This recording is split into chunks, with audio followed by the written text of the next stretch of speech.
No vídeo de hoje eu vou falar com você sobre quais são os melhores expectorantes para tosse.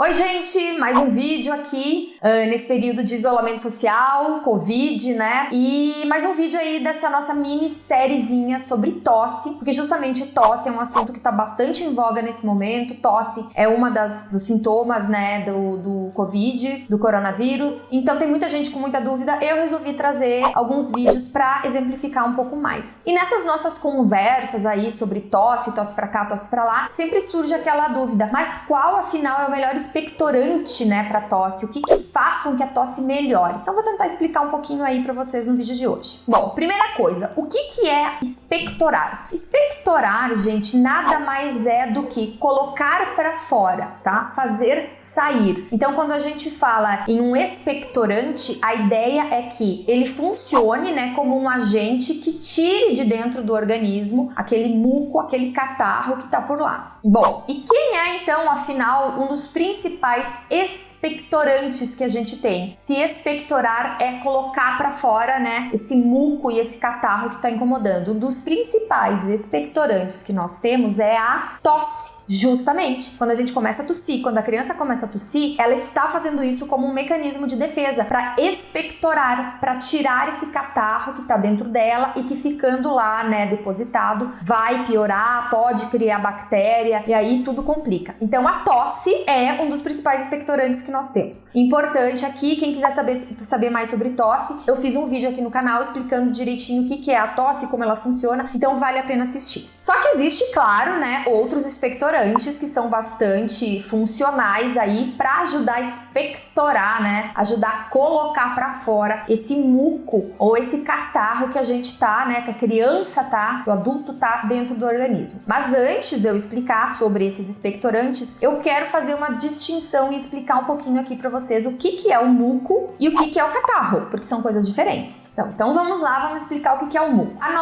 As nossas narinas, elas são todas revestidas, né? Por um tecido que se chama mucosa nasal. Essa mucosa, ela é responsável por produzir um líquido que se chama muco. E esse muco, ele existe justamente como uma barreira, como uma forma de evitar que agentes poluentes, que micro-organismos entrem no nosso corpo através da respiração. Então o muco, ele fica ali, né, aquela coisinha viscosa, líquida, ele fica ali para evitar que quando a gente respire, entre no nosso organismo agentes causadores de doença, poeira, pólen, o que quer que seja. Ele é, na verdade, uma secreção nasal, né? E o normal dele é ser bem líquido, né? Um pouco viscoso, transparente, ralinho. 90% dele é água. Bom, vocês já entenderam o que é o muco? Eu vou explicar um pouquinho para vocês como é que o muco age. O muco, sendo essa mistura viscosa, né? Fininha, levinha, ela funciona como um filtro aqui no nosso nariz, para filtrar o que entra. Conforme, né, vão entrando as impurezas, né? Aqueles agentes que podem causar problemas, o muco vai ficando mais espesso, vai ficando mais grosso, porque ele vai segurando. Esse muco naturalmente vai parar na garganta. Quando ele vai parar na garganta, ele pode ser engolido, o que não tem problema nenhum. A partir do momento que ele é engolido, ou ele vai ser absorvido pelo nosso organismo, por mais que não seja muito gostoso pensar nisso, isso acontece, mas alguns nutrientes, inclusive, são tirados desse muco, são absorvidos pelo organismo e outros são expelidos através das fezes. Entretanto, algumas impurezas, alguns agentes causadores, né, de doenças, eles já não são mais filtrados por esse muco que ficou tão espesso. E daí esses agentes acabam indo parar no pulmão. Eles passam e vão pro pulmão. Eles não são travados pelo muco daqui das nossas vias aéreas. Eles vão parar lá no pulmão. E aí, né, para evitar que esses agentes que passaram pelo muco do nariz e foram parar lá no nosso pulmão façam um estrago feio por lá, o que acontece? Os brônquios produzem um outro tipo de muco para combater e proteger o pulmão, e aí sim, esse muco é chamado de catarro. Então, resumidamente, o que é o catarro? O catarro é um muco que é produzido no pulmão, nos brônquios. Naturalmente, ele existe lá, assim como existe o muco aqui das narinas, existe esse muco lá no pulmão, só que quando as impurezas, né, os agentes estranhos chegam lá no pulmão, ele também fica denso, né? Ele começa a se juntar a essas impurezas para justamente evitar que elas ataquem o pulmão. E aí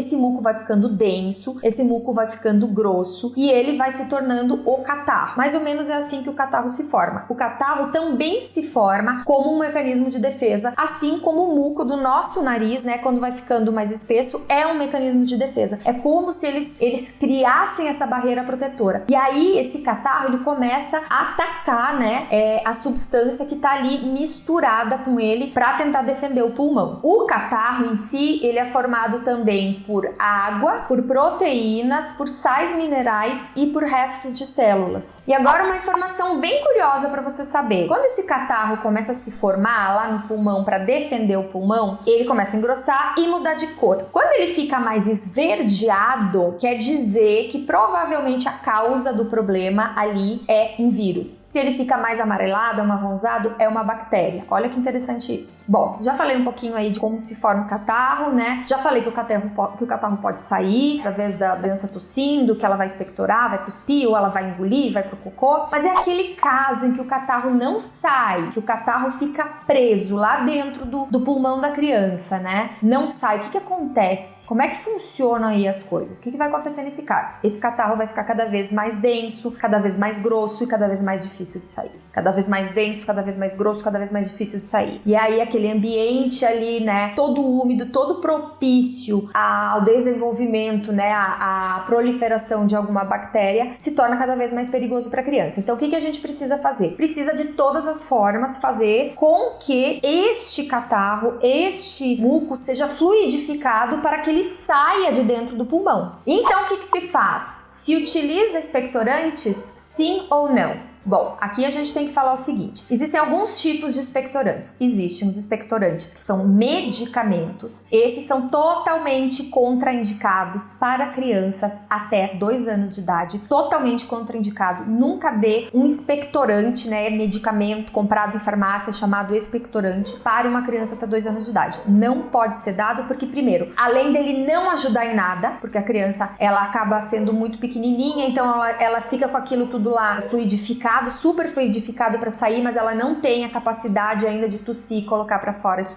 pode até ser pior para ela. Ainda tem o risco aí dela tomar um medicamento que tenha uma função que não é o problema dela, porque muitos expectorantes têm junto dele outros medicamentos para tratar outros problemas. Então a criança vai acabar tomando algo que não trata a causa daquela congestão toda dela, o que é um grande problema. Então, expectorante de farmácia para criança até 2 anos de idade, não. Então, se a gente não pode dar expectorante, né, desses medicamento expectorante, como a gente conhece, para uma criança até 2 anos de idade, o que a gente faz para ajudar a melhorar essa situação, para não deixar aquele acúmulo de muco, de catarro no pulmão que pode vir a piorar a situação, né, a saúde dessa criança? Primeira coisa, temos que fluidificar essas secreções para que elas saiam com mais facilidade. Sempre alerta, né, quanto menorzinho for o bebê, quanto mais novinho, mais ele tem dificuldade para depois de fluidificada a substância, ele colocar para fora, ele expectorar, ele tem mais dificuldade. Então é sempre importante que esses cuidados todos que eu vou falar agora, eles não sejam tomados, por exemplo, à noite, na hora de dormir, porque isso pode prejudicar, porque fluidifica tanto e a criança vai deitar que ela acaba, em vez de colocar para fora, né, no reflexo da tosse, ela acaba levando isso de volta para o pulmão. Então a sugestão que eu vou dar aqui é de fluidificação, que isso seja feito com mais força,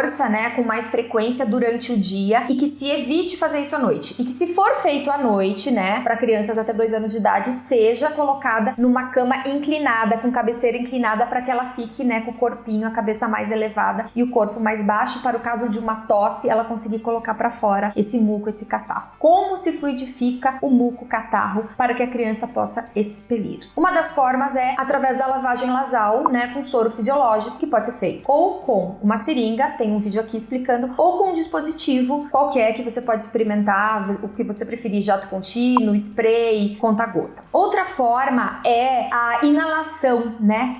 A criança inalar um líquido para fluidificar justamente esse muco que está dentro dela e conseguir expelir. Principalmente a inalação não deve ser feita à noite, não deve ser feita próximo do horário de dormir. Tem muitos pais que gostam de aproveitar que o bebê está dormindo para fazer a inalação, porque daí ele deixa deixa fazer. Não é bom, porque a criança vai ficar com aquilo tudo super, né, fluidificado e em vez de sair, porque ela não vai estar de pezinho, ela não vai conseguir tossir, ele vai acabar se alojando ainda mais lá no pulmão. Então, inalação na hora de dormir, não. Inalação com criança dormindo, não. Faça a inalação no horário que a criança está acordada e vai ficar por um período de pé, para que no momento de pé ou sentadinha, para que na hora da tosse ela realmente coloque para fora. Outra forma de fluidificar e ajudar a sair o muco é água, hidratação. A criança toma muita água.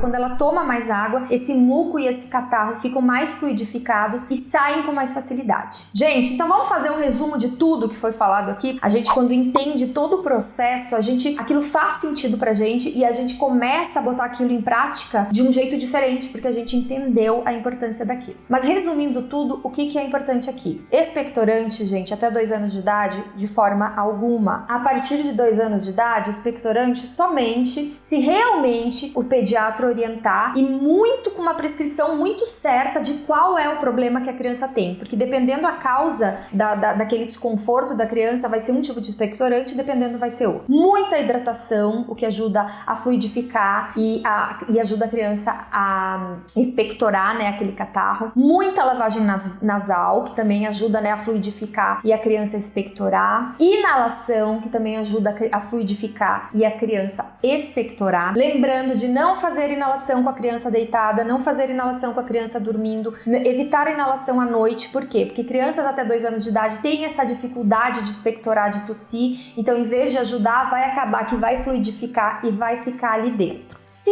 a criança tá com dificuldade respiratória, você está cuidando durante o dia, né, para ela ficar fluidificada e para que ela possa expectorar aquele muco e aquele catarro que tá dentro dela, tome cuidado e lembre de deixar a cabeceira da cama ou do berço elevados, porque isso vai ajudar na hora da criança tossir e fazer sair. E a última dica, né, que eu quero dar para vocês também é a dica do xarope caseiro, que ajuda bastante e que é um xarope, um expectorante seguro e simples, e a receita ela foi dada por um médico pediatra no Instagram dele, o Dr. Flávio. Eu peguei a receita de lá, mas é uma receita aí, né, da nossa infância, com pequenas variações. Sugiro que vocês cliquem aqui, né, no card, tem a receita completinha, todos os detalhes, assistam, vocês vão entender como fazer esse xarope. Fica pronto em menos de 24 horas, vocês podem dar para a criança tomar, é seguro, só cuidando, não dá menos de 2 anos, não dá com menos de 6 meses de idade, questionar antes o pediatra, né, se pode ou não pode dar, mas é um expectorante caseiro, sem nenhuma outra função a não ser realmente ajudar aí a criança a colocar o muco e o catarro para fora e evitar que fique com uma situação respiratória mais complicada. Espero que tenham gostado do vídeo, um vídeo longo, mas eu queria dar todas essas explicações para vocês entenderem bem, né, como é que as coisas funcionam. Quem curtiu, compartilha, deixa dica para outras mães, né, compartilhando, comenta aqui, me diga o que você achou, peça outros temas e espero vocês nos próximos vídeos. Um beijo!